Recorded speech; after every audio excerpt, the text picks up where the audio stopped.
जय हिंद, जय भारत। नमस्कार दोस्तों, मैं अभिषेक शर्मा अपने इस यूट्यूब चैनल पीपीसी लर्निंग में आप सभी का स्वागत करता हूं। आज का हमारा इस वीडियो का मोस्ट इंपोर्टेंट टॉपिक है कि देखिए, सबसे पहले तो आपको पता होना चाहिए जब हमारा भारत देश आजाद हुआ तो उसके बाद कब हमारे भारत देश का संविधान लागू हुआ। 26 जनवरी 1950 को हमारे भारत देश का संविधान लागू हुआ।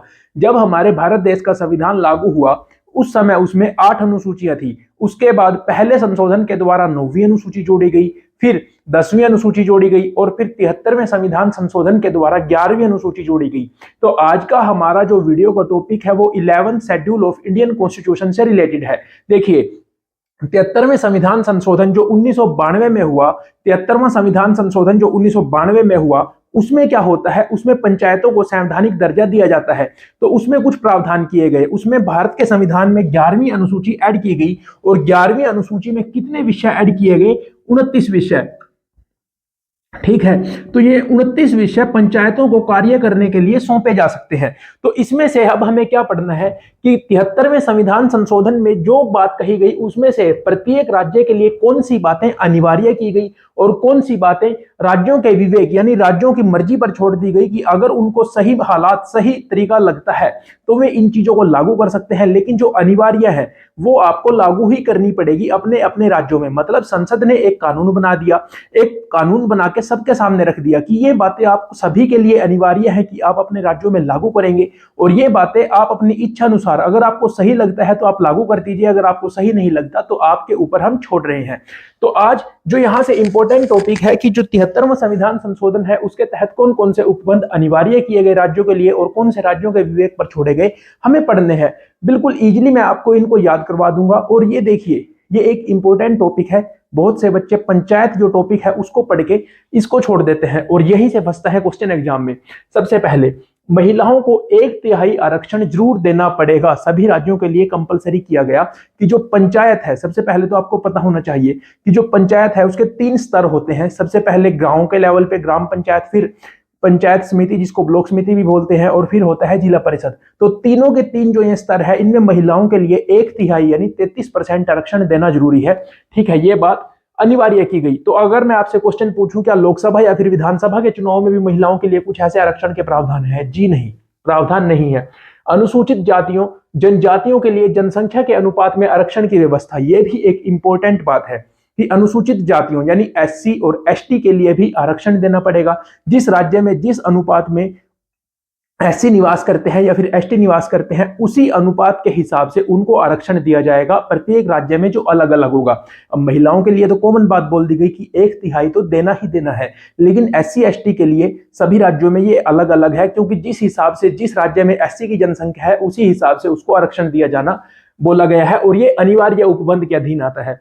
फिर है प्रत्येक स्तर की पंचायतों के सभी सदस्यों के लिए प्रत्यक्ष चुनाव। प्रत्यक्ष चुनाव का क्या मतलब है कि जैसे अब आप जो इस वीडियो को देख रहे हैं, आप में से हर किसी ने वोट तो जरूर डाली होगी, और अगर नहीं डाली, अगर आपने तैयारी बहुत जल्दी शुरू कर दी है किसी भी गवर्नमेंट एग्जाम की, तो आप अब वोट डालने की आयु में पहुंच चुके होंगे। 18 से पहले, 18 से ऊपर के तो आप सभी हो गए होंगे। ठीक है, तो जब आप पंचायत के चुनाव होते हैं आपके गांव में, तो आप वोट किस प्रकार, कितने बंदों को वोट डालते हैं? एक तो आप अपने वार्ड के पंच को यानी मेंबर को चुनते हैं, फिर सरपंच के लिए वोट डालते हैं, फिर जिला परिषद के लिए वोट डालते हैं और ब्लॉक समिति के मेंबर के लिए भी वोट डालते हैं। तो यहां पे क्या कहा गया है कि प्रत्येक स्तर की पंचायत, कितने स्तर हैं? 3 स्तर हैं, कि जितने भी सदस्य चुने जाएंगे उनके लिए प्रत्यक्ष चुनाव होगा। यानी आप स्वयं जाके अपनी जैसे जो भी व्यवस्था है ईवीएम से या फिर आप वहां पे पंच करके खुद वोट डाल के आएंगे। ये बात अनिवार्य उपबंध के अधीन की गई है। फिर है 5 वर्षों का निश्चित कार्यकाल, कि पंचायत के लिए भी विधानसभा और लोकसभा की तरह 5 वर्षों का निश्चित कार्यकाल तय किया गया है। 5 वर्षों के निश्चित कार्यकाल से कब से तात्पर्य है कि मान लीजिए जैसे आज के दिन इलेक्शन हुआ, आज कितनी तारीख है? 27 नवंबर को अगर इलेक्शन हुआ तो जब 5 वर्ष कहां से माने जाएंगे? जब पहली मीटिंग होगी पंचायत की उस दिन से शुरुआत हो जाएगी, और जब उस दिन से 5 साल पूरे हो जाएंगे उस समय तक पंचायत की अवधि रहेगी। तीनों के तीनों स्तरों पर यही व्यवस्था है। अगर किसी भी कारण विघटन हो जाता है पंचायत का तो 6 माह के अंदर चुनाव कराने कंपलसरी होते हैं। यानी जो पंचायत है वो भंग हद से हद 6 महीने तक रह सकती है। भंग होने के बाद अगर 6 महीने के अंदर चुनाव करा लिए जाते हैं तो जो नई पंचायत चुनी जाती है, क्या उसकी अवधि दोबारा फिर 5 साल होगी? जी नहीं, बची हुई जितनी अवधि है, यानी राज्य में पंचायत के लिए जब चुनाव होंगे तो सभी गांवों में हर जगह पे चुनाव होंगे। अगर कोई पंचायत भंग के होने के बाद दोबारा फिर नई पंचायत चुनी जाती है तो वो सिर्फ जो शेष अवधि यानी जो 2-3 साल का बीच का कार्यकाल है उसी के लिए चुनी जानी होती है। फिर है चुनाव लड़ने की न्यूनतम आयु है 21 साल। देखिए आपको यहाँ पे कितनी बातें याद रखनी है। वोट डालने की न्यूनतम आयु है हमारे भारत देश में 18 साल। पंचायत के जो तीनों स्तर हैं उनका अगर आप चुनाव लड़ना चाहते हैं तो आपकी न्यूनतम आयु मिनिमम एज जो रिक्वायरमेंट है वो 21 ईयर यानी 21 साल है। अगर आप लोकसभा या फिर विधानसभा का कोई चुनाव लड़ना चाहते हैं, एमपी या एमएलए आप बनना चाहते हैं तो आपकी आयु कम से कम 25 साल होनी चाहिए। अगर आप विधान परिषद या फिर राज्यसभा का चुनाव लड़ना चाहते हैं तो आपकी आयु कम से कम 30 साल होनी चाहिए। अगर आप राष्ट्रपति या उपराष्ट्रपति बनना चाहते हैं तो आपकी आयु कम से कम 35 साल होनी चाहिए। तो ये बातें आपको याद रखनी है। राज्य निर्वाचन आयोग का गठन करना होगा। अब देखिए जो विधानसभा के चुनाव होते हैं या फिर लोकसभा के चुनाव होते हैं उनका आयोजन कौन करता है, कौन उनके लिए सारे कार्य करता है, तो कौन करता है, निर्वाचन आयोग यानी इलेक्शन कमीशन, जो केंद्र लेवल की एक बॉडी है, संवैधानिक संस्था है केंद्र लेवल की निर्वाचन आयोग। वो राज्य के भी चुनाव संभालती है, केंद्र के भी चुनाव संभालती है। लेकिन जो पंचायत के यानी जो तीसरे स्तर के चुनाव है हमारे भारत देश में उनके लिए प्रत्येक राज्य में राज्य निर्वाचन आयोग का गठन किया जाता है, जो पंचायतों या फिर नगर पालिकाओं, नगर निगमों इनके चुनाव से संबंधित कार्य करता है। फिर राज्य वित्त आयोग का गठन किया जाएगा प्रत्येक 5 वर्ष बाद। जैसे हमारे भारत देश में केंद्र लेवल पर राष्ट्रपति जी वित्त आयोग का गठन करते हैं आर्टिकल 280 के तहत, उसी प्रकार पंचायतों के लिए भी राज्य वित्त आयोग का गठन किया जाएगा प्रत्येक 5 वर्ष में एक बार। ग्राम सभा का गठन करना। अब आप में से कहेंगे ग्राम सभा और ग्राम पंचायत में क्या डिफरेंस है। ग्राम पंचायत क्या होती है, मान लीजिए एक गांव में एक सरपंच चुना गया और 9 पंच चुने गए तो इनसे मिलकर बनती है ग्राम पंचायत, ठीक है।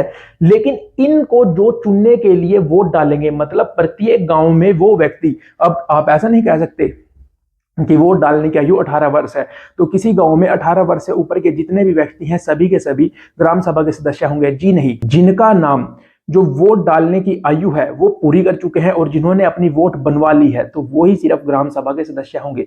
ऐसा नहीं है कि 2 व्यक्ति हैं, दोनों की आयु 18 साल से ऊपर है, एक व्यक्ति ने वोट बनवा रखी है, एक कहता है क्या करेंगे वोट बनवा के, तो वो जो कह रहा है क्या करेंगे वोट बनवा के वो ग्राम सभा का सदस्य नहीं होता। सिंपल भाषा में समझ लीजिए। त्रिस्तरीय पंचायतों का गठन, ये मैंने आपको बता दी है। त्रिस्तरीय पंचायत में सबसे ऊपर आती है जिला परिषद, फिर आती है ब्लॉक समिति जिसको पंचायत समिति भी बोलते हैं, और फिर आती है सबसे छोटा स्तर जो है वो है ग्राम पंचायत। फिर मध्यवर्ती या जिला स्तरों के अध्यक्षों के लिए अप्रत्यक्ष चुनाव। अब ग्राम पंचायत का अध्यक्ष कौन होता है, सरपंच। तो सरपंच के लिए आप वोट डालते हैं अपने हरियाणा राज्य में, ठीक है। पंचों के लिए आप वोट डालते हैं, पंचों के लिए वोट डालते हैं, सरपंच के लिए वोट डालते हैं, ब्लॉक समिति के सदस्य चुनते हैं, जिला परिषद के सदस्य चुनते हैं। तो जो पंचायत है उसको तो आप प्रत्यक्ष तरीके से चुनते हैं, पंचों को भी आप खुद वोट डालते हैं, सरपंच के इलेक्शन में भी आप खुद वोट डालते हैं। लेकिन ब्लॉक समिति के जो सदस्य हैं उनको तो आप चुनते हैं, जिला परिषद के सदस्य हैं उनको भी चुनते हैं। लेकिन जो जिला परिषद का अध्यक्ष होगा या फिर पंचायत समिति का अध्यक्ष होगा उनको चुनने के लिए आप वोट नहीं डालते। जो सदस्य जिला परिषद के लिए निर्वाचित होते हैं वे अपने में से एक सदस्य को अपना अध्यक्ष चुनते हैं। तो ये बात यहाँ पे कही गई है कि जो जिला परिषद होगा या फिर जो पंचायत समिति होगी जो उसके अध्यक्ष हैं उनको अप्रत्यक्ष चुनाव के माध्यम से चुना जाएगा और ये अनिवार्य उपबंध के अधीन किया गया है, ठीक है। अब देखिए यहाँ पे अब आपके मन में एक डाउट होगा कि हम इसी प्रकार सरपंच को ऐसा क्यों नहीं करते कि पंचों को हम चुने और पंच अपने में से किसी एक व्यक्ति को सरपंच चुने। तो ये जो बात है इसको भी चेंज किया जा सकता है। ये बात आपको याद रखनी है कि ऐसा अनिवार्य उपबंध में नहीं है कि सरपंच को जो चुना जाएगा वो प्रत्यक्ष चुनाव से चुना जाएगा। अगर कोई भी राज्य सरकार चाहे तो वो ऐसा उपबंध कर सकती है कि सरपंच को भी पंचों के बीच में से चुना जाए, लेकिन वर्तमान में स्थिति ये है। फिर है विवेकाधीन उपबंध, तो आप खुद से याद कर सकते हैं। महिलाओं को 1/3 आरक्षण तो देना कंपलसरी है, लेकिन 1/3 से ऊपर का आरक्षण अगर कोई राज्य देना चाहे तो वो दे सकता है। तो सबसे पहले बिहार राज्य ने अपने राज्य में महिलाओं को 50% आरक्षण दिया है पंचायत चुनाव में, तीनों के 3 स्तर पर। सबसे पहला राज्य बना है बिहार। अन्य पिछड़े वर्गों को आरक्षण, मतलब आरक्षण में से यहाँ पे क्या तात्पर्य है कि एससी और एसटी को तो आरक्षण देना ही है, लेकिन अगर कोई राज्य सरकार चाहे कि हमारे राज्य में हम और लोगों को भी आरक्षण देना चाहते हैं तो ये भी राज्य के विवेक पर छोड़ा गया है। जैसे अभी 2022 में 2 साल पहले हरियाणा में पंचायत के चुनाव हुए तो उससे पहले हरियाणा सरकार ने BCA को आरक्षण दिया है, ठीक है। फिर है पंचायतों को करारोपण की शक्ति सौंपना। अब पंचायतों के जो संबंधित शेड्यूल है, अनुसूची है, उसमें 29 विषय है। लेकिन अब राज्य सरकार को तय करना होता है कि इन 29 विषयों में से कौन से विषय पंचायतों को सौंपे जाए, पंचायतों को कर लगाने की शक्ति दी जाए या नहीं दी जाए, पंचायत अगर कर लगाती है तो उस कर को किस तरह से वो यूज करेगी, ये भी जो सारी की सारी शक्तियां हैं वो विवेकाधीन उपबंध होते हैं, राज्य सरकार इस पर डिसाइड करती है। फिर है विधायकों तथा सांसदों को जिला स्तर या मध्यवर्ती स्तर की पंचायतों में सदस्यता देना या नहीं।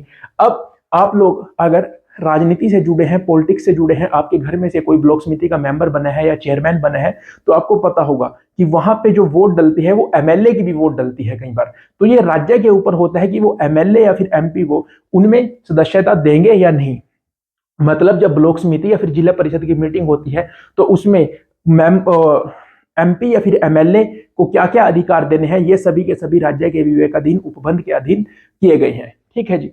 फिर है पंचायतों को 11वीं अनुसूची में शामिल कौन से कार्य सौंपे जाने हैं, जो मैं बात आपको बता चुका हूं। टोटल 29 विषय है, इन 29 विषयों में से कौन से विषय सौंपे जाने हैं और कौन से नहीं, यह निर्धारित करने की शक्ति भी प्रत्येक राज्य सरकार के पास है। जरूरी नहीं है कि राजस्थान सरकार ने अगर कोई विषय अपनी पंचायतों को सौंपा है तो हरियाणा सरकार भी वो विषय अपनी पंचायतों को सौंपेगी। अगर वो अनिवार्य उपबंध के अधीन है तो ऐसा करना पड़ेगा दोनों राज्यों को, लेकिन अगर विवेकाधीन उपबंध के अधीन है तो दोनों राज्य की अपनी अपनी मर्जी है, जैसा उनको सही लगे वो कर सकते हैं। तो ये हमारा आज का टॉपिक अगर आपको अच्छे से समझ आया हो तो आप सभी से रिक्वेस्ट है, चैनल को लाइक कीजिए, चैनल को ज्यादा से ज्यादा शेयर कीजिए और प्लीज इस चैनल को सब्सक्राइब जरूर कर लीजिए। थैंक यू, मिलते हैं अगली वीडियो में।